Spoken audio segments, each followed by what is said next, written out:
আমার প্রিয়জনেরা, প্রভু যিশুর নামে সকলকে জানাই অভিনন্দন। কেমন আছেন? ভালো আছেন? আপনারা সবসময় যাতে আনন্দে আর খুশিতে থাকেন। কোনো কঠিন পরিস্থিতি দেখে আপনি কখনো নিরাশ হবেন না, কারণ আমাদের জীবিত ঈশ্বর আমাদের সঙ্গে সঙ্গে থাকেন, তাই নিরাশ হবেন না। উনি কখনো ছেড়ে যাবেন না, ত্যাগ করবেন না।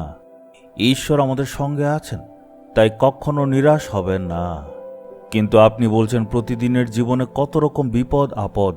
যেখানে ব্যবসা করি সেখানে শান্তিতে ব্যবসা করতে পারছি না, আবার যেখানে কাজ করি সেখানেও মনে কোনো শান্তি নেই। আবার আমি যখন ঘরে ফিরি আমার আত্মীয়রা এত যন্ত্রণা দেয়, একদম শান্তি নেই। আমার মনে একদমই শান্তি নেই। আপনি একটু পেছনে তাকান। আপনার জীবনে দুঃখ, কষ্ট, যন্ত্রণা, বিপদ আপদ কি আগে কখনো আসেনি? কিন্তু দেখুন, ঈশ্বর আপনাকে কোনো রকমের ক্ষতি হতে দেয়নি। উনি সামলে নিয়ে এসেছেন। প্রথম শমূয়েল 7 অধ্যায়ের 12 পদ। তিনি এই বলে সেটির নাম রাখলেন এবেনেসর, যে এ যাবৎ সদাপ্রভু আমাদের সাহায্য করেছেন। ইসরায়েলীদের ঈশ্বর বাছাই করেছিলেন। ইসরায়েলীদের বাস করার জন্য যেই দেশ ঈশ্বর দিয়েছিলেন সেখানে শান্তি আর সমৃদ্ধি ছিল, কিন্তু প্রতিবেশী দেশগুলি তাদের উন্নতি নিয়ে খুশি ছিল না। যেমন ফিলিস্তিয়রা তাদের পরম শত্রু ছিল, গলিয়াথের মতো বড় বড় ওরা ছিল। এরা তাদের সাথে সবসময় যুদ্ধ করার চেষ্টা করত। ইসরায়েলের লোকেরা কিন্তু এটা চাইতো না যে তারা অন্যদের সাথে যুদ্ধ করুক, কিন্তু এই ফিলিস্তিয়রা বারবার এসে আক্রমণ করত। এইবার যখন ওরা যুদ্ধ করতে আসলো, ইসরায়েলের যত সেবকরা ছিল শমূয়েল ভাববাদীর কাছে এসে জানালো। তারপর শমূয়েল প্রার্থনা করল। তখন ঈশ্বর তাদের হয়ে যুদ্ধ করলেন। বাইবেলের সেই অংশে পড়লে দেখতে পারবেন ঈশ্বর যুদ্ধ করেছিলেন। স্বয়ং ঈশ্বর তাদের বিরুদ্ধে যুদ্ধ করছে দেখে সকল ফিলিস্তিয়রা ভয়ে পালিয়ে গেল। ইসরায়েলিরা বিজয়ের আনন্দ উপভোগ করতে তারা মিসপাতে একত্র হল। তারা এসে ঈশ্বরকে ধন্যবাদ দিলেন। তারা বলল, প্রভু আপনি আমাদের বিজয় দিয়েছেন। এই বলে এই জায়গার নাম দিল এবেনেসর। এর অর্থ হচ্ছে ঈশ্বর আমাদের সাহায্য। এখন পর্যন্ত ঈশ্বর আমাদের সাহায্য করেছেন। জিজাস রিডিমস মিনিস্ট্রিতেও করেছেন, আপনার জন্য করেছেন। হয়তো ঘরে বিপদ এসেছিল, তো ঈশ্বর সবকিছু পাল্টে দিয়েছিলেন।